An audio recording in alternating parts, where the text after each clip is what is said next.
The morning sun cast long shadows across the abandoned streets of Phoenix as Madison Torres crouched behind the rusted remains of a delivery truck, her heart pounding against her ribs like a trapped bird. 3 months had passed since the outbreak began, since the world she knew crumbled into a nightmare of flesh-hungry creatures that had once been her neighbors, her friends, her family. The silence was deceptive. She had learned that the quiet moments were often the most dangerous, when the undead moved with an eerie stealth that contradicted their decaying appearance. Madison's calloused fingers gripped the aluminum baseball bat she had salvaged from a sporting goods store, its surface now permanently stained with the dark remnants of countless encounters with the infected. Her athletic build, honed from years of rock climbing and marathon running, had become her greatest asset in this new world where survival depended on speed, strength, and the ability to make split-second decisions that meant the difference between life and becoming one of them. The sound of shuffling feet echoed from around the corner, accompanied by the distinctive low moaning that made her skin crawl every single time. Madison pressed herself closer to the truck's metal frame, feeling the heat radiating from the sun-baked surface against her back. She had been tracking a group of survivors for 2 days now, following the subtle signs they left behind: a broken branch here, a discarded water bottle there, footprints in the soft earth near what used to be Memorial Park. The voices she had heard yesterday, distinctly female and speaking in hushed but urgent tones, had given her hope that she wasn't the only woman still fighting in this hellish landscape. The zombie apocalypse had changed everything about society's structure, stripping away all the complexities of modern life and reducing existence to its most primal elements. Hunt or be hunted, kill or be killed, survive or become food for the ravenous hordes that now ruled the streets. As the moaning grew closer, Madison caught sight of movement through the truck's broken windshield. A small group of zombies, maybe 5 or 6, stumbled past her hiding spot with their characteristic jerky gait, their clothes hanging in tatters from bodies that showed various stages of decomposition.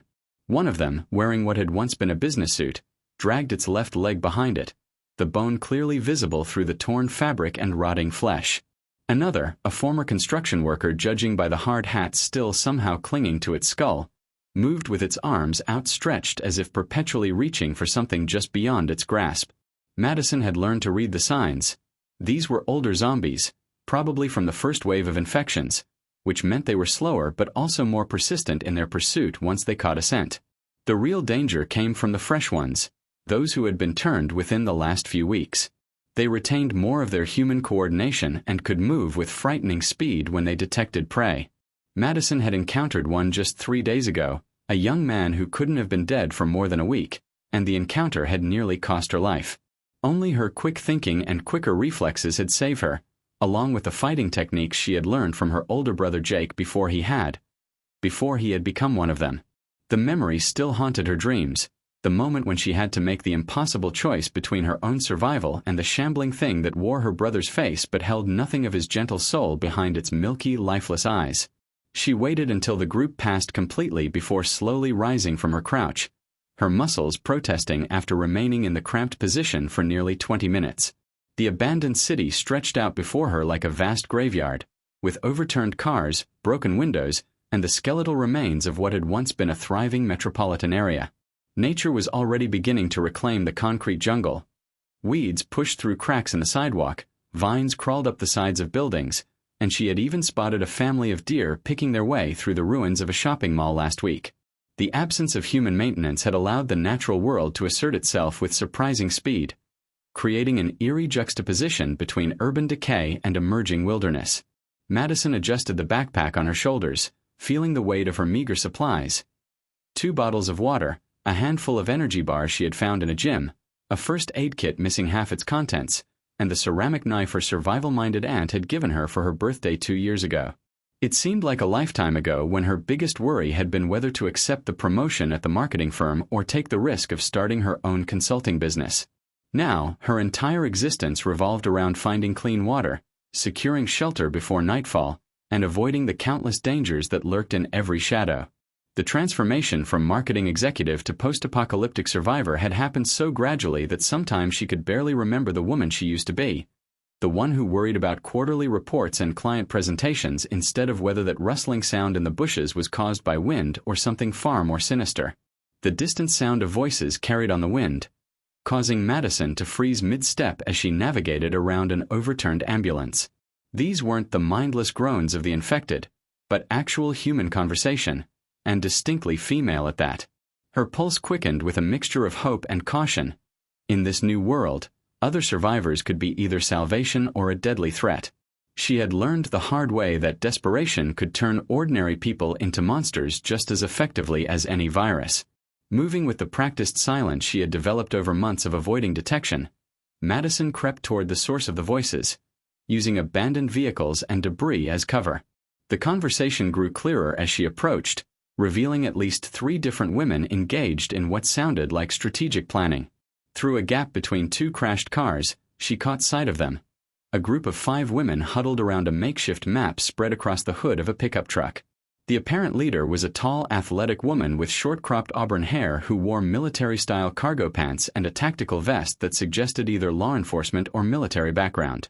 She pointed to various locations on the map while speaking in low, authoritative tones that carried the weight of command experience.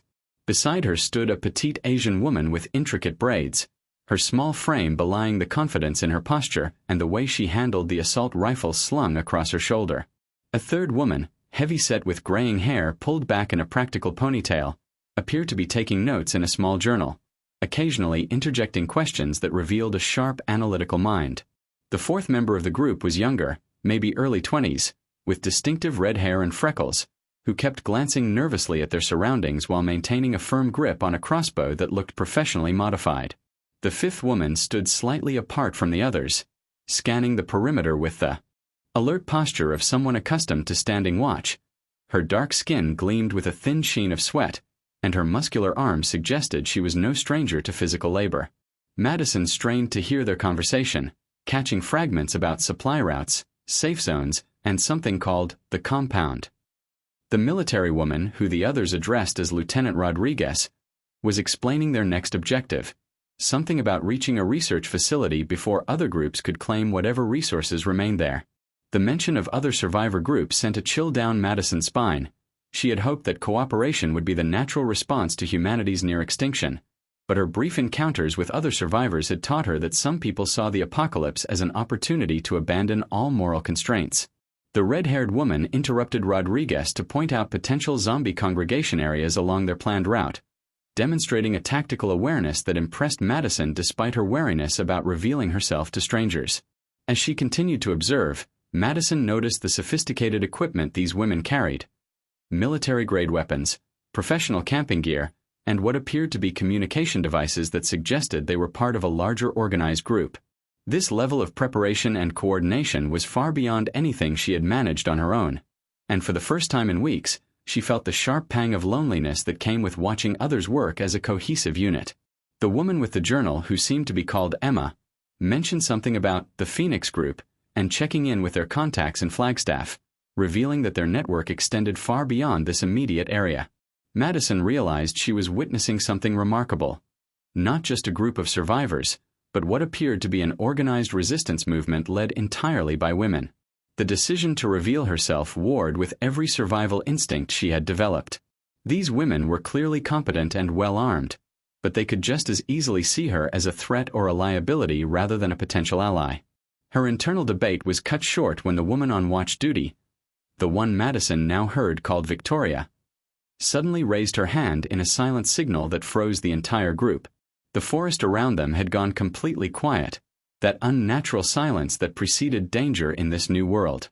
Madison's grip tightened on her baseball bat as she scanned the treeline, her survival instincts screaming warnings even as her rational mind tried to process what threat had triggered such an immediate response from these obviously experienced survivors. The way they moved in perfect coordination, each woman taking a predetermined position without need for verbal communication, told her that this group had been working together for a significant amount of time and had faced serious threats before. A low moan echoed through the trees, followed by another, then another, until the sound built into the horrifying chorus that meant only one thing. A horde was approaching, and they were all about to be trapped in the open with nowhere to run. Rodriguez made a series of quick hand signals that sent her team into defensive positions, their movements efficient and deadly serious. Madison found herself caught between the approaching zombie horde and a group of armed strangers, with no clear escape route and no way to know whether these women would see her as an ally worth protecting or an unknown variable that threatened their survival. The next few minutes would determine not only whether she lived or died, but whether she would finally find the human connection she had been desperately seeking, or if her journey would end as it had begun, alone and fighting for her life against impossible odds. The first zombie stumbled into view through the tree line, its decomposing face twisted into a permanent grimace of hunger, followed by dozens more in various stages of decay. Madison watched in horrified fascination as Rodriguez's team moved with military precision, each woman covering a different angle while maintaining perfect communication through hand signals alone. The petite woman, who Madison heard whispered as Jessica, raised her rifle and took aim at the lead zombie, her shot dropping it instantly with remarkable accuracy. The sound of gunfire seemed to energize the approaching horde, their moans growing louder and more frenzied as they shambled forward with increased urgency. Madison realized she had seconds to make a decision that would define the rest of her life, however long that might be. Breaking from her hiding spot, Madison sprinted toward the group of women while shouting a warning about additional zombies approaching from the east, where her elevated position had given her a better vantage point. Victoria spun toward her with weapon raised, but Rodriguez barked a quick command that prevented any trigger-happy reactions. "Friendly coming in," Madison yelled, using terminology she hoped would register with the military-trained leader. Emma looked up from her journal with wide eyes as this unexpected newcomer burst into their defensive perimeter, but there was no time for proper introductions as the zombie horde crashed through the underbrush with renewed fury. Madison fell into position beside the red-haired woman, Kylie. She heard Rodriguez call her, and swung her baseball bat with practiced efficiency, the aluminum connecting with a sickening crack against the skull of a zombie wearing the tattered remains of a wedding dress. The battle lasted only minutes, but felt like hours as the 6 women fought side by side against overwhelming odds. Madison was impressed by the coordinated tactics of Rodriguez's team. They created overlapping fields of fire that maximized their ammunition efficiency while ensuring no zombie could approach from an undefended angle. Jessica's marksmanship was nothing short of extraordinary, each shot finding its mark even while moving and under pressure. Victoria proved to be an expert with edged weapons, her machete cutting through zombie necks with surgical precision, while Emma surprised everyone by producing homemade explosives that cleared entire clusters of the undead with devastating effectiveness. Kylie's crossbow sang through the air repeatedly, her bolts finding targets at impressive distances before she smoothly transitioned to hand-to-hand combat when the zombies closed within striking range. When the last zombie fell, the sudden silence was almost as unsettling as the chaos that had preceded it. Madison stood among the bodies, breathing heavily and covered in the dark fluid that passed for zombie blood, acutely aware that she was being evaluated by 5 pairs of eyes that would determine her immediate future. Rodriguez stepped forward, her weapon lowered but ready, and extended her hand in a gesture that could have been either greeting or test. "Lieutenant Carmen Rodriguez, formerly of the National Guard," she said, her voice carrying authority tempered by cautious respect. "That was good fighting, and your warning about the eastern approach saved lives. Who are you, and how long have you been tracking us?" Madison grasped the offered hand, noting the firm grip and calloused palms that spoke of someone accustomed to physical challenges and responsibility for others. "Madison Torres," she replied, deciding that honesty was her best strategy with these obviously competent women. "I wasn't tracking you specifically. I've been following signs of survivor activity for days, hoping to find other people who weren't trying to rob or kill me." The admission hung in the air as the other women gathered around, their weapons still ready but no longer actively threatening. Jessica studied Madison with intelligent dark eyes, taking in details of her equipment, physical condition, and the way she held herself that would reveal important information about her survival skills and potential trustworthiness.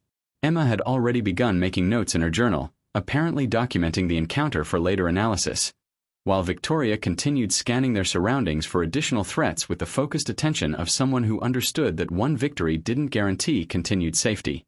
Rodriguez nodded slowly, seeming to weigh Madison's words against some internal criteria. "We've been operating in this area for 3 weeks, gathering intelligence and resources before moving to our primary objective," she explained, revealing just enough information to demonstrate good faith without compromising operational security. "The fact that you survived this long alone tells me you're either very skilled, very lucky, or very dangerous. Given how you handled yourself just now, I'm leaning towards skilled." Kylie stepped closer, her youthful features animated with curiosity despite the grim circumstances. "Where did you learn to fight like that?" she asked, gesturing toward Madison's blood-stained baseball bat. "Most people freeze up the first time they have to get up close and personal with these things, but you moved like you've done this before." Madison felt a complex mixture of emotions as she looked at these women who represented the first real human contact she had experienced in months. The loneliness that had been her constant companion suddenly felt overwhelming, but she forced herself to remain cautious even as hope began to build in her chest. "I had a good teacher," she said simply, thinking of her brother Jake and the painful lessons that had kept her alive since his transformation. "And I've had plenty of practice since then." Rodriguez exchanged glances with her team members, some form of silent communication passing between them that spoke of established relationships and shared experiences that Madison could only envy. The decision they reached would determine whether she continued her solitary struggle for survival or finally found the community she had been desperately seeking in this world where human connection had become both more precious and more dangerous than ever before.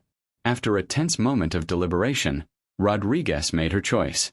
"We're heading to a research facility about 12 miles north of here," she said, studying Madison's reaction carefully. "Intel suggests they were working on something related to the outbreak before everything went dark. If you're willing to pull your weight and follow orders, you can come with us. But understand this. We operate as a unit, and individual heroics get people killed." Emma looked up from her journal with a slight smile that suggested she approved of the decision, while Jessica nodded in agreement as she reloaded her rifle with practiced efficiency. Victoria remained stoic, but Madison caught the subtle relaxation in her posture that indicated acceptance, and Kylie's enthusiastic grin revealed genuine excitement at having another team member. The group moved with impressive coordination as they prepared to leave the battle site, each woman automatically falling into established roles without need for direction. Emma produced a detailed map that revealed the scope of their intelligence gathering, marking zombie concentration areas, resource locations, and safe houses with symbols that spoke of systematic exploration and documentation.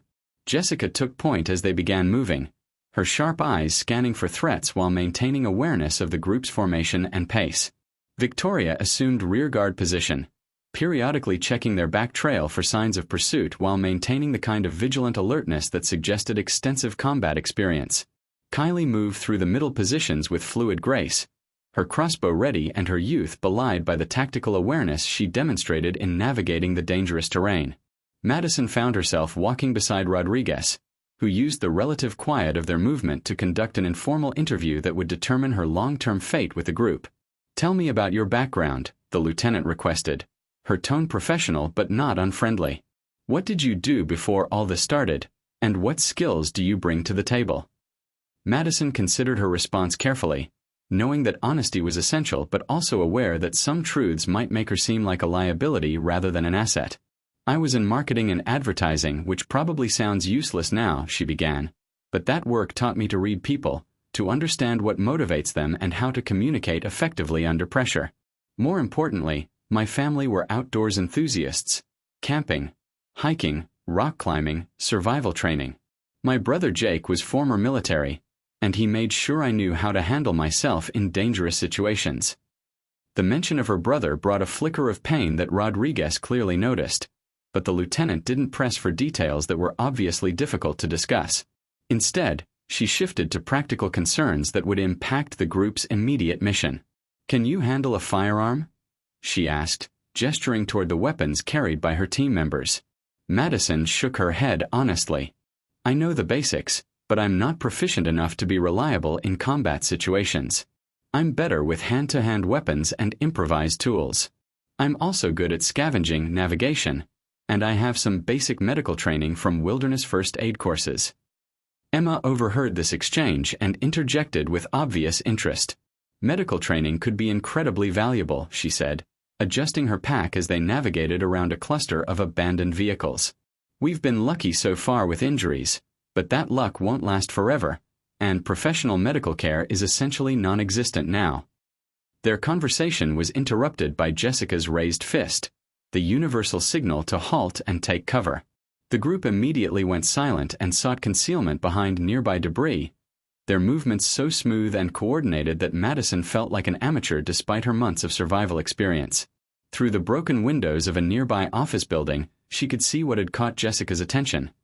Another group of survivors, but these were clearly different from Rodriguez's disciplined team. The new group consisted of maybe 8 people, mostly men, who moved with the aggressive swagger of those who had decided that the apocalypse meant all rules were off. Their weapons were openly displayed in threatening postures, and their leader, a tall man with elaborate tattoos covering his arms, was interrogating someone they had apparently captured, a young woman who looked terrified and exhausted. Victoria's hand moved to her machete while Jessica quietly adjusted her rifle scope, both women clearly recognizing the type of threat these newcomers represented. Rodriguez made a series of quick hand signals that Madison didn't understand, but that sent her team into what was obviously a pre-planned formation for dealing with hostile humans. The moral complexity of the situation struck Madison immediately. In the old world, this would have been a clear-cut case for law enforcement intervention, but now such decisions fell to whoever had the strength and will to enforce basic human decency. Emma was already sketching the layout in her journal, noting positions and apparent weapons while Kylie tested the tension on her crossbow string with the focused preparation of someone about to engage in lethal combat. The captured woman's terrified sobs carried clearly in the still air, followed by harsh laughter from her captors that made Madison's blood boil with righteous anger. She looked at Rodriguez, seeing her own moral conflict reflected in the lieutenant's grim expression as she weighed the tactical risks against the ethical imperative to help someone in desperate need. The decision they made in the next few moments would not only determine the fate of the captured woman, but would also reveal the true character of this group that Madison was hoping to join. She gripped her baseball bat tighter, knowing that whatever happened next would test not only their combat skills but also their commitment to maintaining their humanity in a world that seemed designed to strip it away piece by piece. Rodriguez's decision came swiftly and decisively. Using hand signals, she positioned her team for a coordinated assault that would maximize their tactical advantage while minimizing risk to the captive.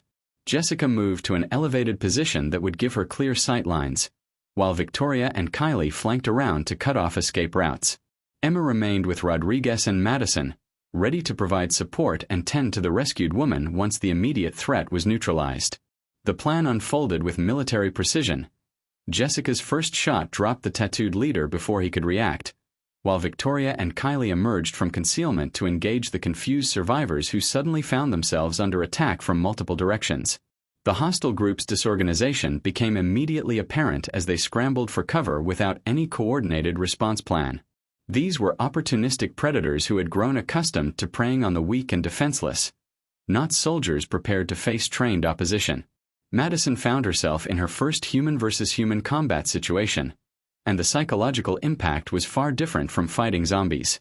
When a scraggly man with wild eyes rushed at her with a rusty knife, she hesitated for a crucial split second before survival instincts kicked in and she swung her bat with devastating force. The moral weight of taking a human life, even in defense of innocence, settled heavily on her shoulders even as adrenaline carried her through the immediate crisis. The engagement lasted less than 3 minutes, but the aftermath revealed troubling intelligence about the changing nature of survivor groups in the region. Emma's examination of the hostile group's equipment and supplies suggested they had been operating as raiders for weeks, preying on weaker survivor communities and taking whatever they wanted by force. The rescued woman, who identified herself as Angela Morrison, confirmed these suspicions through her tearful account of how her family's small survivor camp had been overrun 3 days earlier. Her parents and younger sister had been killed, and she had been taken as a captive for reasons that made Madison's stomach turn with disgust and rage. Angela's information proved invaluable in understanding the broader tactical situation they faced.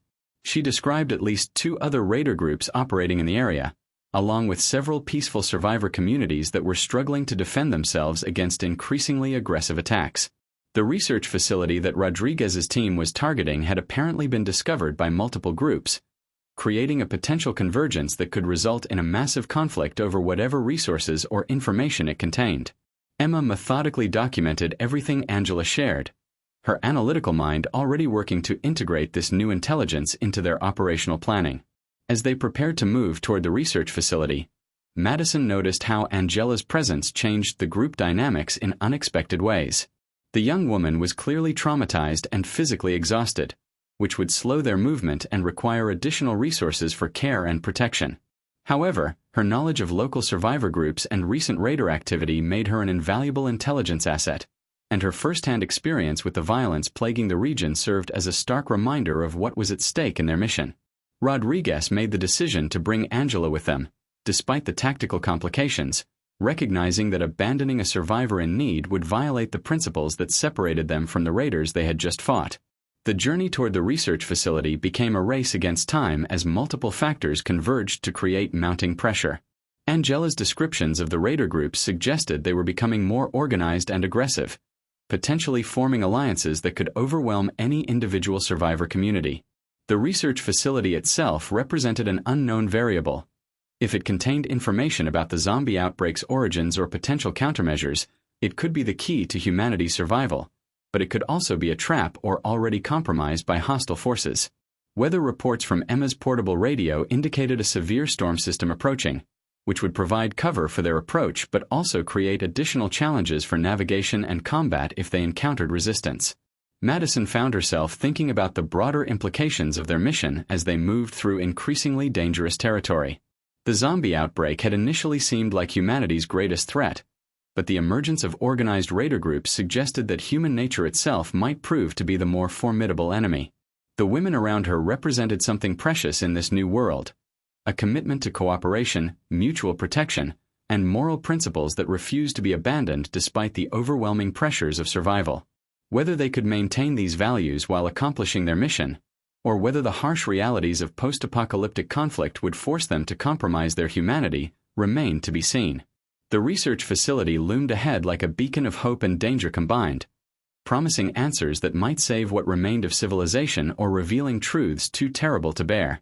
The storm struck with ferocious intensity just as they reached the perimeter of the research complex, turning the already challenging approach into a nightmare of wind, rain, and near-zero visibility.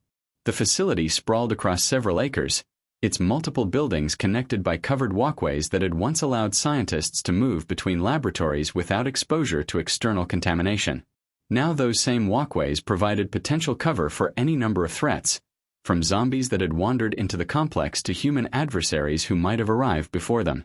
Lightning illuminated the scene in stark, intermittent flashes that revealed broken windows, overturned vehicles in the parking area, and the ominous dark stains on concrete that could have been either zombie blood or something far worse.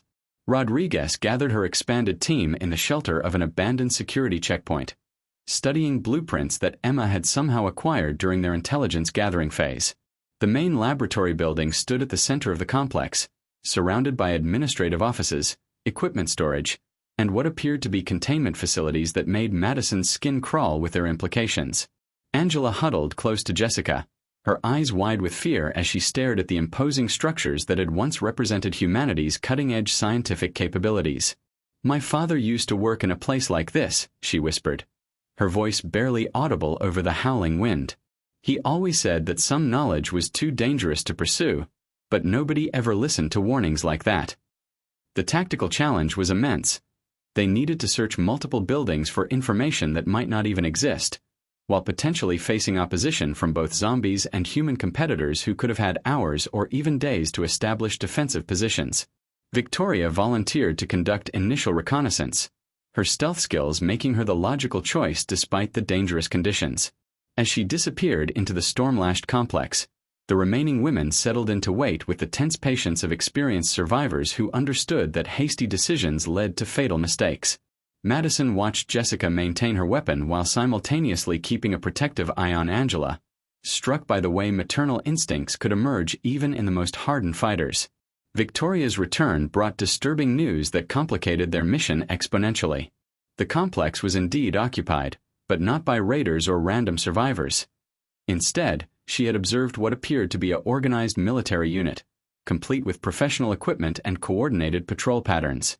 More troubling still, they seemed to be systematically destroying research materials rather than preserving them, suggesting either a cover-up operation or a deliberate attempt to prevent vital information from falling into civilian hands.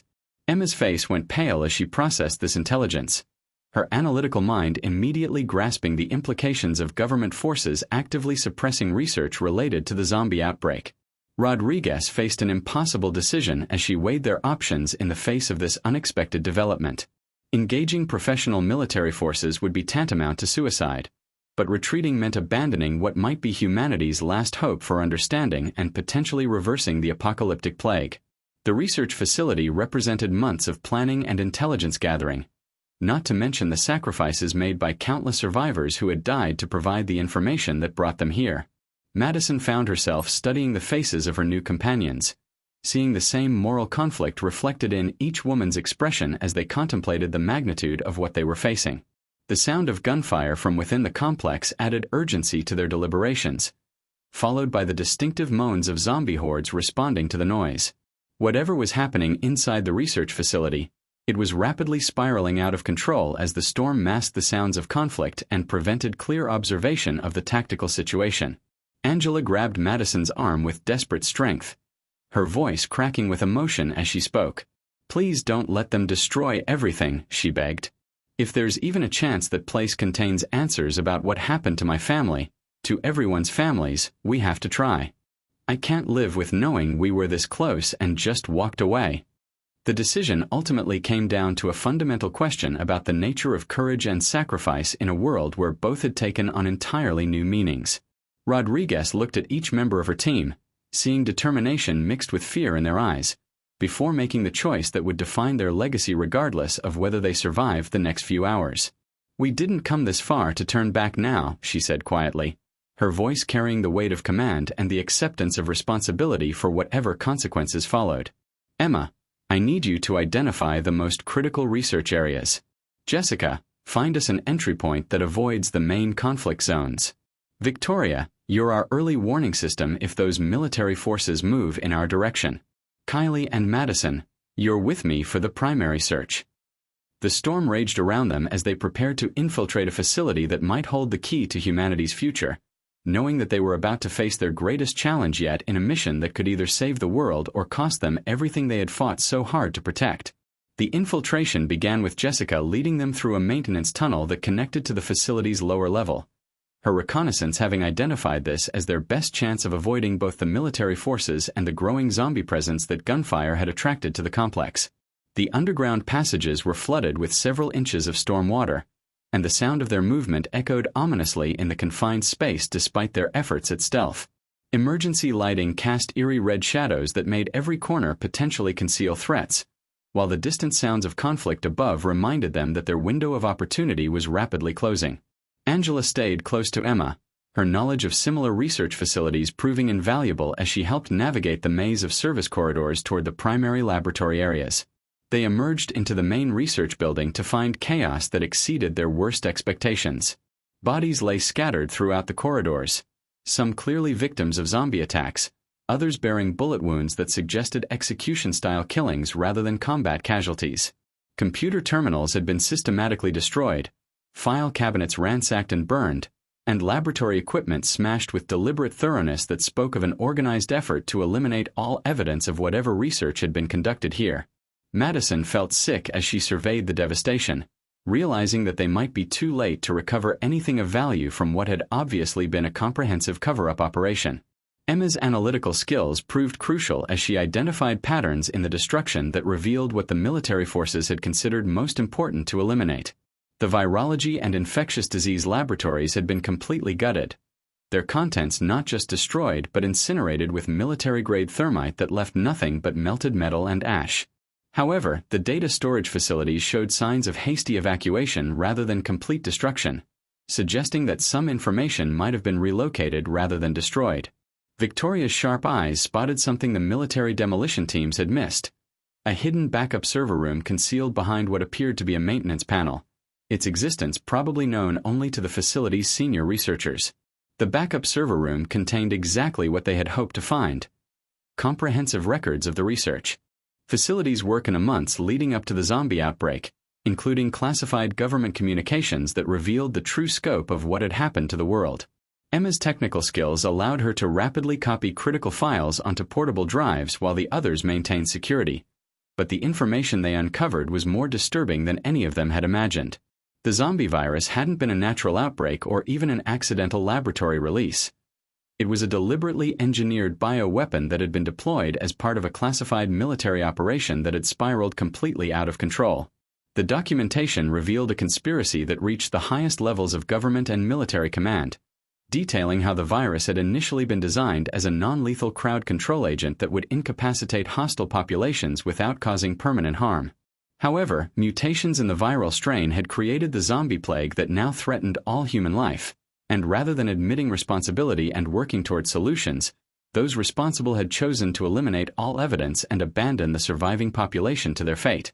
Madison felt rage building as she read communications describing survivor communities as acceptable losses and detailing plans to establish secure enclaves for government and military elites while leaving everyone else to face the apocalypse alone. Most importantly, the files contained research data suggesting that the zombie virus could potentially be reversed or at least contained through specific antiviral treatments that required particular equipment and biological samples. The research had been close to a breakthrough when the facility was abandoned, and the scientists' notes indicated that several other research installations around the country might have the resources needed to complete the work. However, accessing these facilities would require coordinates and access codes that were contained in encrypted files the team would need time and specialized equipment to decode. The sound of approaching footsteps and radio chatter indicated that the military forces had detected their presence and were moving to intercept them before they could escape with the stolen information. Rodriguez made rapid tactical decisions as their situation deteriorated from reconnaissance mission to desperate escape attempt. The team needed to extract with the critical data while avoiding capture by military forces who would certainly execute them to protect state secrets, all while navigating a facility increasingly overrun by zombies attracted by the ongoing gunfire and explosions. Emma finished copying the most essential files just as armed soldiers appeared at the corridor entrance, their professional gear and coordinated movements confirming that these were elite forces rather than conventional military units. Jessica's sniper training proved invaluable as she provided covering fire that allowed the team to retreat toward their planned extraction route. But Madison could see that they were severely outgunned and would need extraordinary luck and skill to escape with their lives and the information that might save humanity from extinction. The escape became a running battle through corridors filled with smoke, debris, and the growing presence of zombies that the storm and gunfire had drawn into the facility from the surrounding area. Victoria's knowledge of the building layout proved crucial as she led them through service passages and maintenance areas that the pursuing soldiers couldn't navigate as efficiently. Kylie's crossbow eliminated zombies silently while conserving ammunition, her youth and agility allowing her to move through tight spaces and provide reconnaissance for the group's movement. Angela surprised everyone by demonstrating remarkable courage under fire, helping Emma protect the stolen data drives while also serving as an extra pair of eyes watching for threats from unexpected directions. The team's coordination reached its peak as they fought their way toward the exit, each woman's unique skills combining to overcome obstacles that would have been insurmountable individually. Emma's explosive devices created diversions that confused the pursuing soldiers while also clearing paths through zombie clusters that blocked their escape route. Jessica's precision shooting eliminated key threats at crucial moments, while Rodriguez's tactical leadership kept everyone focused on the mission objective despite the chaos surrounding them. Madison found herself thinking about how different this group dynamic was from her months of solitary survival. The trust, communication, and mutual support that allowed them to accomplish seemingly impossible goals together. As they neared the facility's perimeter, a massive explosion rocked the main laboratory building, sending flames and debris cascading across the complex as the military forces apparently decided to destroy the entire facility rather than risk any information surviving their cover-up operation. The blast created a temporary distraction that allowed the team to reach their extraction point, but it also triggered a structural collapse that trapped them between pursuing soldiers and a growing fire that threatened to consume the entire research complex. Rodriguez made the difficult decision to split the team, sending Emma and Angela ahead with the critical data while she, Madison, Victoria, Jessica, and Kylie provided a rearguard action that would buy time for the information to reach safety. The final confrontation took place in the facility's main lobby as the fire spread through the building and zombies poured in through shattered windows and collapsed walls. The military forces found themselves fighting a three-way battle against Rodriguez's team, the growing zombie horde, and the structural collapse of the building around them. Madison's baseball bat proved unexpectedly effective in the close-quarters combat, while Victoria's machete work and Jessica's tactical shooting created a defensive perimeter that held long enough for Emma and Angela to disappear into the storm-lashed night with the precious data drives that contained humanity's potential salvation. The battle's resolution came when a secondary explosion brought down a large section of the roof, creating chaos that allowed the surviving team members to escape in different directions while the military forces were overwhelmed by zombies and structural collapse. Madison found herself separated from the others, fighting her way through burning debris and zombie-filled corridors toward what she hoped was an exit. The facility had become a hellscape of fire, smoke, and shambling undead, but she could hear Rodriguez's voice shouting coordinates over the chaos, indicating that at least some of the team had survived the final confrontation. 3 days later, Madison stood on a hilltop overlooking the smoldering ruins of the research facility, reunited with Rodriguez, Victoria, Jessica, and Kylie at a predetermined rally point. Emma and Angela had successfully reached the Resistance Network's communication hub, where the stolen research data was already being analyzed by the few remaining scientists who might be able to develop the antiviral treatments described in the classified files. The mission had cost them their equipment, nearly their lives, and had revealed truths about the zombie outbreak that were almost too horrible to accept, but they had accomplished something unprecedented. They had stolen hope from those who would have hoarded it and placed humanity's future back into the hands of those fighting for survival. As they watched smoke rise from the destroyed facility, Madison reflected on how much she had changed since those first desperate days of the outbreak. She was no longer the isolated survivor struggling alone against impossible odds, but part of something larger and more important than individual survival. The women around her had become more than companions or teammates. They were a family forged in the crucible of apocalyptic conflict, bound together by shared sacrifice and a commitment to values that transcended mere survival.